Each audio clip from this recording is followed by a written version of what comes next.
Virtue may be assailed, but never hurt. Surprised by unjust force, but never enthralled. नमस्कार, मैं हूं वसराज और आज हम लोग बात करने जा रहे हैं एक ऐसे पोएट के बारे में जिनके नाम से पूरा एक पोएटिक एरा है अंग्रेजी साहित्य में। जी हाँ, हम लोग बात कर रहे हैं जॉन मिल्टन की। आज 9 दिसंबर 2022 को जॉन मिल्टन की 414th बर्थ एनिवर्सरी है, तो इसी मौके पे हम लोग बात करेंगे जॉन मिल्टन के जीवन के बारे में। 9 दिसंबर 1608 लंदन के चीप साइड में ब्रेड स्ट्रीट में जॉन मिल्टन का जन्म होता है। एक जॉन मिल्टन के ही एक आदमी के घर में, यानी उनके पिता का भी नाम जॉन मिल्टन था और वो मनी लेंडर थे। तो जॉन मिल्टन सीनियर हम लोग उन्हें कह सकते हैं। तो जॉन मिल्टन सीनियर और उनकी वाइफ सारा जेफरी मिल्टन, जो कि काफ़ी रिफाइंड महिला थी और उनका काफ़ी ज़्यादा सोशल इन्फ्लुएंस था अपने इलाके में, और उनका जो बिहेवियर था, जो ग्रेस था, उसने आने वाले समय में जॉन मिल्टन के चरित्र में कुछ ऐसी चीज़ें डाली जिन्होंने उनको एक महान पोएट बनने में मदद की। जॉन मिल्टन द सीनियर यानी जॉन मिल्टन के पिता, वो फ्रांसिस बेकन के फ़ैन हुआ करते थे। इसलिए शायद उनका प्यूरिटन फेथ जो था, जिसके अनुसार इंसान को प्लेजर एक्सट्रैक्शन से ज़्यादा ध्यान देना चाहिए एक फ्रूटफुल नॉलेज एक्सट्रैक्शन में, तो जॉन मिल्टन द सीनियर ने अपने बेटे जॉन मिल्टन को, जिसका जन्म आज की तारीख 9 दिसंबर 1608 को हुआ था, उसे सेल्फ एजुकेशन लेने के लिए काफ़ी ज़्यादा प्रोत्साहित किया। कारण थे फ्रांसिस बेकन के प्रति उनका इंटरेस्ट। फ्रांसिस बेकन के बारे में हम लोग फिर कभी बात करेंगे, एक महान एसेइस्ट जिन्हें फादर ऑफ इंग्लिश एसेइज भी कहा जाता है। मेरे ख्याल में ब्रिटिश हिस्ट्री का सबसे बड़ा जीनियस फ्रांसिस बेकन, उनके बारे में हम फिर कभी बात करेंगे। काफ़ी सारी चीज़ें हैं उनके बारे में बात करने लायक। एक इंसान जिसने दो सीक्रेट सोसाइटीज चलाई, जिसने कहीं ना कहीं छुपे तौर पे विलियम शेक्सपियर की भी राइटिंग्स को लिखा। एक ऐसा आदमी जो स्टेट्समैन था, पार्लियामेंटेरियन था, लॉर्ड चांसलर भी बना, मतलब ब्रिटेन की सबसे पावरफुल पोजीशंस पे रहा, वो फ्रांसिस बेकन। अपने आप में लर्निंग, एक्सीलेंस और जीनियस का एक बहुत बड़ा फिजिकल एम्बॉडीमेंट। तो उनके बारे में एक अलग वीडियो बनाना उचित रहेगा, लेकिन आज हम लोग बात करने जा रहे हैं जॉन मिल्टन की। तो जॉन मिल्टन के पिता जॉन मिल्टन द सीनियर, वो एक मनी लेंडर थे और उन्होंने अपने बेटे की पढ़ाई के बारे में जब सोचा तो उन्होंने उनको घर पे ही एजुकेशन देने की कोशिश की, और लगभग 12 साल की उम्र तक जॉन मिल्टन की पढ़ाई घर पे ही होती रही। जॉन मिल्टन का एजुकेशन शुरुआती जो था वो सेंट पॉल्स स्कूल से शुरू हुआ लंदन के, और उसके बाद आगे चल के कैम्ब्रिज यूनिवर्सिटी और क्राइस्ट कॉलेज कैम्ब्रिज, वहाँ पे उन्होंने अपने आगे की पढ़ाई की। क्राइस्ट कॉलेज में उन्हें एक नया नाम मिला और वो नाम था लेडी ऑफ क्राइस्ट कॉलेज। वजह ये थी कि जॉन मिल्टन की हाइट थी वो थोड़ी सी मीडियम थी, मध्यम कद के थे। चेहरा उनका गोल सा था, ओवल शेप का, लंबे लंबे भूरे से बाल थे, तो चेहरा बहुत रिफाइंड और बहुत अच्छा था। तो कई दफ़े लोग सोचते थे कि ये तो एक महिला जैसे दिखता है, इसलिए उन्हें लेडी ऑफ क्राइस्ट कॉलेज भी कहा जाता था। जॉन मिल्टन आगे बढ़े, एक महान poet, pamphleteer, writer, civil servant, historian के तौर पे वो निकल करके बाहर आए। लेकिन जो सबसे बड़ी चीज़ उनके जीवन की, जो वो इस दुनिया को दे करके गए और अमर हो गए, वो थी पोइट्री। पोइट्री की शुरुआत जॉन मिल्टन ने 15 साल की उम्र से ही कर दी थी। उन्होंने 15 साल की उम्र में ही अपना पहला वर्क्स लिखना शुरू कर दिया था, जो कि थे 2 Salams एट लॉन्ग बेनिंगटन, और ये लिखा था उन्होंने 1623 में। तो आइए थोड़ा शुरू से देखते हैं जॉन मिल्टन के बारे में और समझते हैं कि कैसा था उनका व्यक्तित्व, कैसा था उनका चरित्र, और क्या थे उनके जीवन की कुछ विशेषताएं जो हमारे समझने के लायक हैं। जॉन मिल्टन द सीनियर यानी जॉन मिल्टन, हमारे जो पोएट साहब हैं, उनके जो पिता थे, उनका एक बहुत ही स्ट्रॉन्ग प्यूरिटन बिलीफ था, और वो खुद कैम्ब्रिज यूनिवर्सिटी से, माफ़ कीजिए, ऑक्सफोर्ड यूनिवर्सिटी से पढ़े हुए थे, और वहीं पर उनका जो प्यूरिटन फेथ है वो डेवलप हुआ था। वहाँ से आगे चल के उनके इस रेबेलियस नेचर की वजह से उनको घर में भी, फैमिली में भी काफ़ी तकलीफें झेलनी पड़ी, यहाँ तक कि उनको जायदाद से बेदखल कर दिया गया। लेकिन उन्होंने अपनी सोच, अपनी आइडियोलॉजी के साथ कॉम्प्रोमाइज़ नहीं किया। उनको म्यूज़िक में इंटरेस्ट था, आर्ट्स में, लिटरेचर में, कल्चर में, पॉलिटिक्स में, रिलीजन में, हर एक चीज़ में उन्हें बहुत डीप नॉलेज भी था और इंटरेस्ट भी था। और इसी तरीके से उन्होंने अपने बेटे जॉन मिल्टन, जो हमारे महान पोएट हुए, उनको भी इन्फ्लुएंस किया कि वो इन सारी चीज़ों की जानकारी घर बैठे लें और इस बारे में डीप अध्ययन करें। तो जॉन मिल्टन को बचपन से ही पढ़ने का बहुत अच्छा माहौल मिला घर पे। नॉलेज गैदरिंग के लिए उनको बहुत ज़्यादा मोटिवेट किया गया, और शायद इसी वजह से 12 साल की उम्र में ही वो बहुत देर रात तक पढ़ाई किया करते थे। तमाम तरीके की किताबें, थियोलॉजी से रिलेटेड, पोइट्री से रिलेटेड, हिस्ट्री से रिलेटेड बहुत सारी चीज़ों का वो अध्ययन करते रहे। जॉन मिल्टन आगे चल के जब क्राइस्ट कॉलेज में पहुंचते हैं तो वो 15 साल के थे जब उनका एडमिशन हुआ था क्राइस्ट कॉलेज में। ये साल है 1625 के आसपास। वहाँ पे क्राइस्ट कॉलेज में एडमिशन लेने के बाद उन्होंने अपनी पढ़ाई शुरू की, लेकिन शुरुआत में ही उनका सस्पेंशन हो गया था कॉलेज से। वजह थी कि उनके एक टीचर थे विलियम चैपल, जिनके साथ उनका झगड़ा हो गया था। उसके बाद उन्होंने कॉलेज आना बंद कर दिया। कुछ वक्त बाद जब एक नए टीचर नियुक्त हुए जिनका नाम था नैथनील टोवी, तो तब जाकर के जॉन मिल्टन ने दोबारा से कॉलेज ज्वाइन किया और अपनी आगे की पढ़ाई शुरू की। तो जॉन मिल्टन बहुत शुरू से ही बहुत सारे विविध तरीके की शास्त्रों में अपना ध्यान लगाने लग गए थे और बहुत डीप स्टडी करने लग गए थे। आगे चल के यही चीज़ उनको मदद करने लग गई उनकी राइटिंग्स में। बहुत ही कम एज से उन्होंने पोएम्स लिखना शुरू किया, पैम्फलेट्स लिखना शुरू किया। एक क्रांतिकारी व्यक्तित्व था उनका, और उनकी जो बैकिंग थी वो था उनका नॉलेज जो वो गैदर कर रहे थे। तो जरा सा क्रोनोलॉजिकल ऑर्डर में हम देखते हैं जॉन मिल्टन की ज़िंदगी कैसी रही।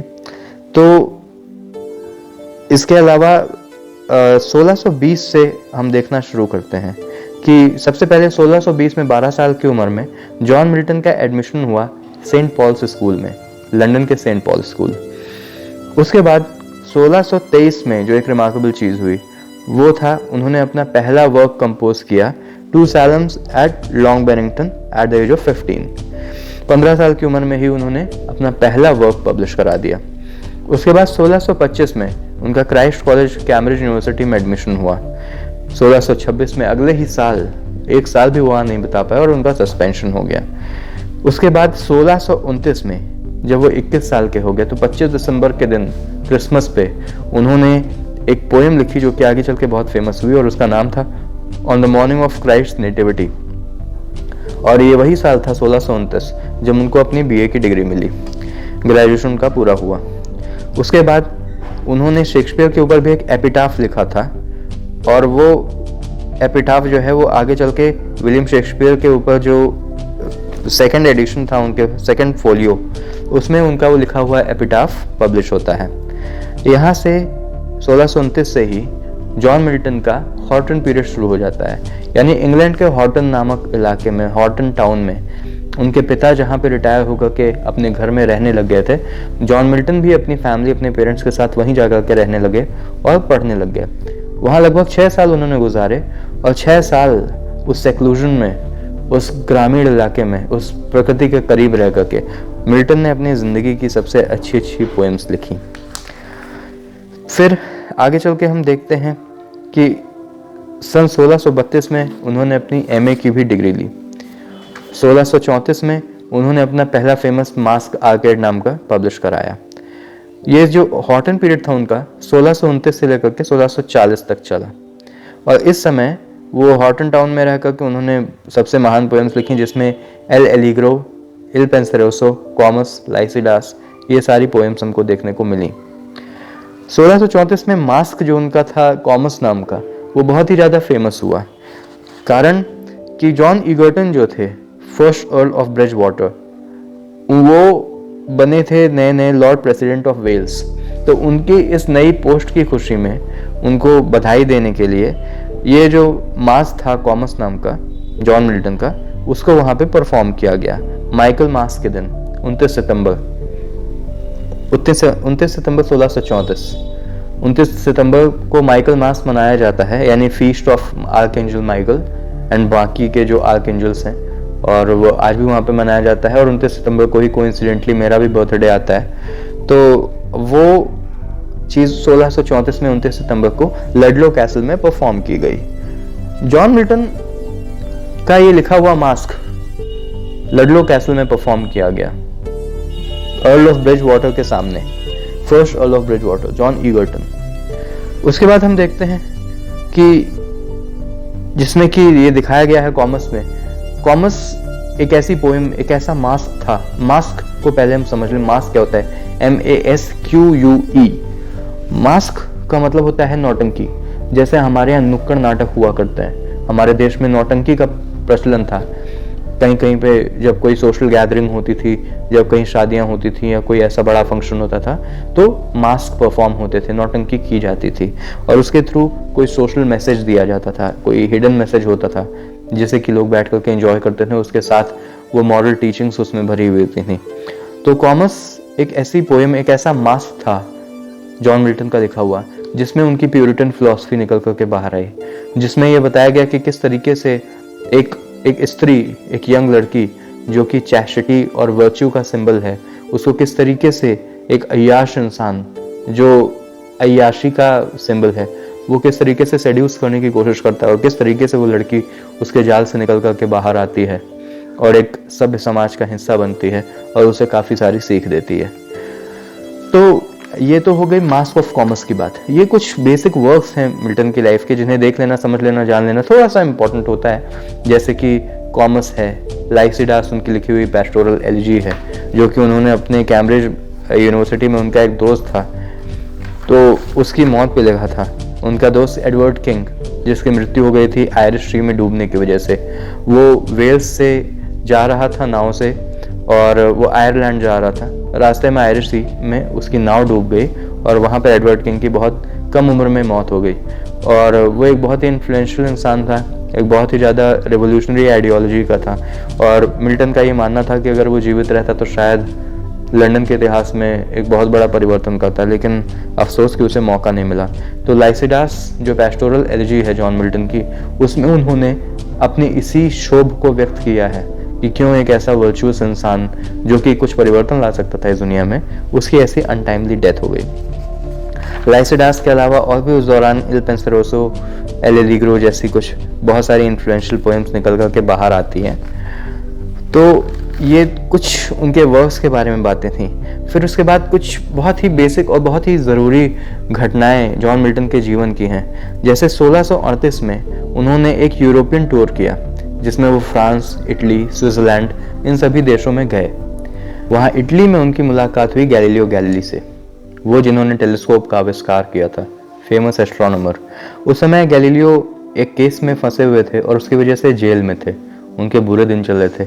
गैलीलियो का एक नाजायज़ बेटा भी था जो इटली में रहता था और उससे मुलाकात हो गई थी जॉन मिल्टन की और उसके थ्रू वो गैलीलियो से मिलने आए। उन्होंने गैलीलियो के कुछ पेपर्स पढ़े थे और उनके बारे में काफ़ी कुछ जानकारी रखते थे और गैलीलियो भी मिल्टन के बारे में दूर दूर से जानते थे। लेकिन फिर दोनों की मुलाकात हुई वहीं जेल में, दोस्ती हुई। तो ये एक रिमार्केबल जर्नी थी जॉन मिल्टन की। लेकिन अचानक से अगले ही साल 1639 में जब उनका यूरोपियन टूर चल ही रहा था, तभी उनको ये खबर मिली कि इंग्लैंड में सिविल वॉर्स हो गए हैं। एक मतलब ये र्यूमर्स फैले उस समय, ये अफवाहें फैली, जिसकी वजह से वो तुरंत लौट करके वापस आ गए थे अपने घर। फिर 1639 में ही उन्होंने एक एपिटाफ लिखा चार्ल्स डिओडिटी नाम के अपने बचपन के दोस्त के बारे में। उसकी भी डेथ हो गई थी जब उनका यूरोपियन टूर चल रहा था। चार्ल्स डिओडिटी उनके बचपन के दोस्त थे, तो उनके ऊपर भी उन्होंने एक एलिजी टाइप की लिखी, एक एपिटाफ लिखा। उसके बाद एक चीज़ और जॉन मिल्टन की ज़िंदगी की बहुत रहस्यमय और बहुत महत्वपूर्ण है, जानने लायक है, कि जॉन मिल्टन की 3 शादियाँ हुई थी और तीनों शादियों में से केवल एक थी जिससे वो खुश थे। लेकिन वो शादियाँ उन्होंने की, ज़रूरत कई बार उनको ज़रूरत नहीं थी शादी की, लेकिन फिर भी वो शादियाँ उन्होंने की। तो 1642 में जॉन मिल्टन ने पहली शादी की मैरी पॉवेल के साथ। मैरी पॉवेल 17 साल की एक लड़की थी और जॉन मिल्टन उस समय 35 साल के थे। ये शादी 10 साल में टूट गई। 10 साल में ये एक अनसक्सेसफुल मैरिज रही। कारण ये कि मैरी पॉवेल एक बहुत ही शैलो किस्म की लड़की थी जो प्लेजर एक्सट्रैक्शन में बिलीव करती थी, और हमारे मिल्टन साहब वो प्यूरिटन फेथ के थे। वो प्लेजर एक्सट्रैक्शन के ठीक उल्टा थे, ठीक खिलाफ थे, और वो नॉलेज गैदरिंग पे भरोसा करते थे। शायद यही वजह है कि उनकी शादी 10 साल भी नहीं चली मैरी पॉवेल के साथ। मैरी पॉवेल से रिश्ता टूटने के बाद, हालांकि इस 10 साल के रिलेशनशिप में उनके 3 बच्चे हुए मैरी पॉवेल के साथ, जिसमें कि उनकी 3 बेटियां थीं और एक बेटा था। 4 बच्चे एक्चुअली हुए थे, जिसमें से फिर एक बेटा जो उनका था वो सरवाइव नहीं किया, जिसका नाम जॉन था। ये एक कमाल की बात है कि जॉन मिल्टन के पिता का नाम भी जॉन मिल्टन था, उनका स्वयं का नाम भी उन्होंने जॉन मिल्टन ही रखा गया, और उन्होंने भी अपने एक बेटे का नाम जॉन मिल्टन ही रखा था। लेकिन वो उनका बेटा जॉन मिल्टन आगे चल के सर्वाइव नहीं किया। तो आगे 1642 में जब शादी हुई जॉन मिल्टन की मैरी पॉवेल से, तो 1 साल के अंतराल में ही वो मैरी पॉवेल को भली प्रकार समझ गए और उनको ये भी समझ में आ गया कि ये शादी एक इमेच्योर, एक शैलो लड़की से हुई और ये कहीं ना कहीं अपने आप में एक गलती थी। और उसके अगले ही साल उन्होंने doctrine and disciplines of divorce नाम का अपना एक लेख लिखा, जिसमें उन्होंने इंग्लैंड के जो डाइवोर्स लॉज थे उनका विरोध किया कि आखिर क्यों एक इंसान अगर अपनी मैरिड लाइफ से खुश नहीं है, अगर उसकी शादी किसी गलत इंसान से हो गई है और वो परेशान है, तो वो फ्रीली डाइवोर्स क्यों नहीं ले सकता, उसके लिए बहुत सारी कंडीशंस क्यों हैं, उसके लिए उसको मॉनेटरी पेमेंट क्यों करना पड़ेगा अपने बेटर हाफ को। तो ये कुछ मुद्दे थे जिनको लेकर के जॉन मिल्टन ने ये लेख लिखा, जिसके बाद वो मिल्टन द डाइवोर्सर के नाम से भी जाने लगे लंदन के अंदर। तो ये 1643 में पब्लिश हुआ था। उसके बाद 1644 में एक पब्लिशर ने इनके एक लेख के ऊपर रोक लगाने की कोशिश की, सेंसर लगाने की कोशिश की, जिसके बाद जॉन मिल्टन ने एरोपिगेटिका नाम का अपना बहुत ही रिमार्केबल एक लेख लिखा, एक ऐसे लिखा, जो कि आगे चल कर के भी दुनिया में फ्रीडम ऑफ प्रेस के लिए एक बहुत बड़ा डॉक्यूमेंट बना। आज भी जब फ्रीडम ऑफ प्रेस की बात होती है तो जॉन मिल्टन के एरोपिगेटिका का जिक्र जरूर होता है। 1644 में पब्लिश हुआ था ये पैम्फलेट। उसके बाद 1647 में 1647 में उनके पिता जॉन मिल्टन द सीनियर की डेथ हो गई और आगे चल के उनका जीवन ऐसे ही चला। और 1649 में 30 जनवरी 1649 को एक बड़ी घटना हुई। उस समय इंग्लैंड में किंग चार्ल्स का रूल चल रहा था, किंग चार्ल्स I, और उनके रूल में इंग्लैंड के लोग खुश नहीं थे, उनकी परफॉर्मेंस से, उनके मैनेजमेंट से, उनके रूल से, और कहीं ना कहीं उनको अपदस्थ करने की बात होने लगी थी, उनको डीथ्रोन करने की बात होने लग गई थी लंदन में। और उनको डीथ्रोन करने के बहुत बड़े पक्षधर थे जॉन मिल्टन। वो वक्त भी आया, चार्ल्स I को डीथ्रोन किया गया, और ना सिर्फ डीथ्रोन किया गया बल्कि पब्लिकली एग्जीक्यूट भी किया गया। उनकी गर्दन काटी गई, पब्लिकली बीहेड किया गया उनको। और ओलिवर क्रॉमवेल की गवर्नमेंट आई। ओलिवर क्रॉमवेल एक खुले विचारों के इंसान, जो कि बिलीव करते थे लोगों की आज़ादी में, और एक डेमोक्रेटिक राज उनके टाइम पे चला। जॉन मिल्टन उनके बहुत बड़े सपोर्टर थे। उसके बाद लेकिन ये चीज़ बहुत दिन तक नहीं चली, क्योंकि ओलिवर क्रॉमवेल का भी रूल ख़त्म हुआ। रिस्टोरेशन पीरियड आया 1660 में, और ओलिवर क्रॉमवेल को गद्दी से हटा करके दोबारा से मोनार्की फिर से रीस्टैब्लिश हुई लंदन के अंदर, और वहाँ पे चार्ल्स II को दोबारा से थ्रोन पे बिठाया गया। ये एक मुसीबत का वक्त था जॉन मिल्टन के लिए, लेकिन इस दौरान जॉन मिल्टन की ज़िंदगी में कई सारी और मुसीबतें आईं। जॉन मिल्टन एक ऐसे पोएट हैं जिनकी लाइफ उससे भी ज़्यादा ट्रेजिक है जितनी ट्रेजिक चीज़ें उन्होंने लिखी हैं, या जितना कुछ हमको उनके बारे में पढ़ने देखने को मिलता है उससे कहीं ज़्यादा तकलीफ से भरी हुई उनकी ज़िंदगी थी। वो बचपन से ही बहुत ज़्यादा पढ़ाई लिखाई करते थे। मैंने आपको पहले भी बताया, उनके पिता के इन्फ्लुएंस में रह करके 12 साल की उम्र से वो देर रात तक पढ़ाई किया करते थे, और अपनी आंखों को बहुत ज़्यादा स्ट्रेस देने के कारण धीरे धीरे उनके आंखों में ग्लूकोमा डेवलप होने लग गया। 1650 में जॉन मिल्टन की एक आंख की पूरी रोशनी चली गई। धीरे धीरे आईसाइट कमज़ोर होती जा रही थी। डॉक्टर्स ने उनसे कहा कि अगर आप लगातार पढ़ते रहे, अध्ययन करते रहे और मेहनत करते रहे तो आप अपनी पूरी रोशनी खो देंगे आंखों की। लेकिन जॉन मिल्टन नहीं माने, क्योंकि वो मानने वाले इंसान नहीं थे। उन्हें बहुत सारा पॉलिटिकल वर्क करना था, बहुत कुछ लिखना था, बहुत कुछ पढ़ना था, इसलिए वो उसे चलाते रहे। 1652 में 1652 जॉन मिल्टन की ज़िंदगी का एक बहुत ही बुरा साल, जब उनको एक के बाद एक बहुत सारे झटके लगे, जिनमें से एक झटका ये था कि उनकी आंखों की रोशनी पूरी तरीके से चली गई, दोनों आंखों की, और मिल्टन पूरी तरीके से अंधे हो गए। उसी साल उनकी वाइफ मैरी पॉवेल की डेथ हुई, जिनसे वो परेशान भी थे जब उनकी शादी हुई थी। 10 साल भी रिलेशनशिप नहीं चला था, और वो डाइवोर्स चाहते थे, लेकिन अनफॉर्चुनेटली 1652 में ही उनकी वाइफ मैरी पॉवेल की डेथ भी हो गई, मई के महीने में। और ये तब हुआ जब उन्होंने अपने एक बेटी मिल्टन और जॉन मिल्टन और मैरी पॉवेल का जो चौथा बच्चा था, वो उनकी एक बेटी थी जिसका नाम डेबोरा था। उसकी बर्थ के बाद कुछ वक्त बाद जॉन मिल्टन की वाइफ मैरी पॉवेल की डेथ हो गई। उसके बाद इसी के कुछ वक्त बाद उसी साल 1652 में, जैसा मैंने आपको पहले भी बताया था कि जॉन मिल्टन का बेटा, इकलौता बेटा जिसका नाम जॉन था, जॉन मिल्टन, उसकी डेथ हो गई थी। तो उसी साल मैरी पॉवेल उनकी वाइफ की डेथ हुई। उसी साल उनके बेटे जॉन मिल्टन की डेथ हुई और उसी साल उनकी आंखों की रोशनी गई। तो इस तरीके से 1652 जॉन मिल्टन की जिंदगी का एक बहुत ही बुरा साल था। 1656 में जॉन मिल्टन ने फिर से शादी की कैथरीन वुडकॉक के साथ। कैथरीन वुडकॉक ने काफी ख्याल रखा जॉन मिल्टन का, जिनकी अब आंखों की रोशनी भी जा चुकी थी। 44 साल की उम्र में पूरी तरीके से अंधे हो गए थे जॉन मिल्टन। उनकी दूसरी बीवी कैथरीन वुडकॉक, जिनके साथ उनकी शादी 1656 में हुई, उन्होंने जॉन मिल्टन का अच्छा खासा ख्याल रखा। दोनों के बीच में काफी प्यार था, सब कुछ काफी अच्छा चल रहा था। लेकिन ठीक 2 साल बाद 1658 में कैथरीन वुडकॉक की भी डेथ हो गई। वजह थी वही जिसकी वजह से मैरी पॉवेल की डेथ हुई थी। उन दोनों का एक बच्चा हुआ, यानी कि एक बच्ची हुई जिसका नाम कैथरीन था। बच्ची का भी नाम कैथरीन रखा इन्होंने। और उस बच्ची के पैदा होने के ठीक 4 महीने के अंतराल में उनकी बीवी कैथरीन वुडकॉक की भी डेथ हो गई। उसके बाद 1659 में दोबारा से, जैसा कि मैंने कहा था कि रिस्टोरेशन पीरियड आया और चार्ल्स II दोबारा से गद्दी पे आए। एक दूसरे राजा चार्ल्स I को डिथ्रोन किया गया था, उनकी बीहेडिंग की गई थी। उसके बाद चार्ल्स II दोबारा से एक राजा गद्दी पर आकर के बैठते हैं। ओलिवर क्रॉमवेल को गद्दी से हटाने के बाद उनका डेमोक्रेटिक रूल खत्म और फिर से मोनार्की स्टैब्लिश होती है। इस दौरान जॉन मिल्टन की मुसीबतें दोबारा से बढ़ती हैं।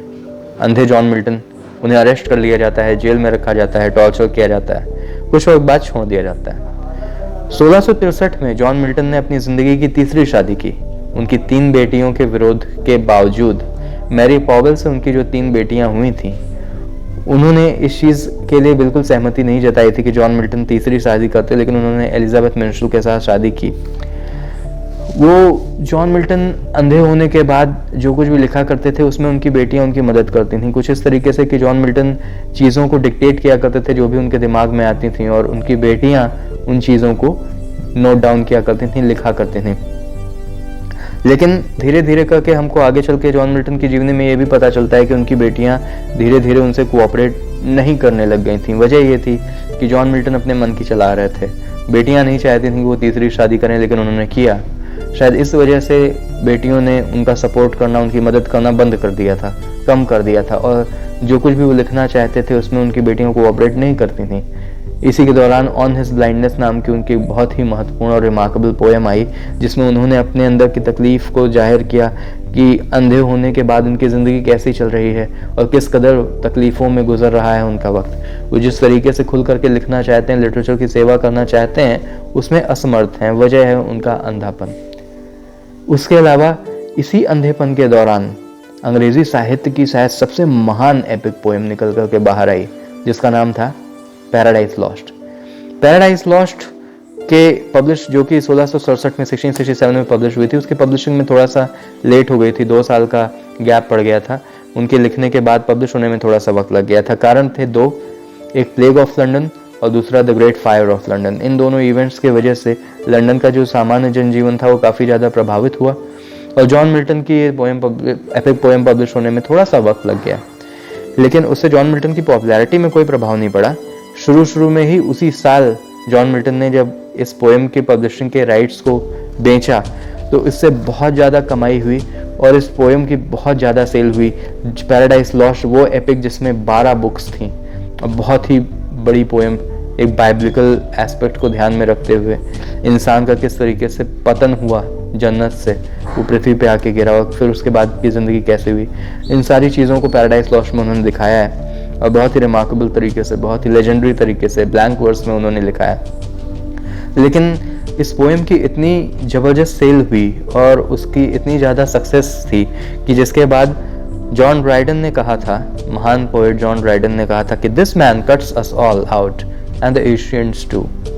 जॉन ड्राइडन ने पैराडाइज लॉस्ट की सक्सेस को देखने के बाद ये कहा, this man cuts us all out and the ancients too, यानी कि ये आदमी जॉन मिल्टन, उसने ना केवल हमें बल्कि अपने पूर्वजों को भी मात दे दी है।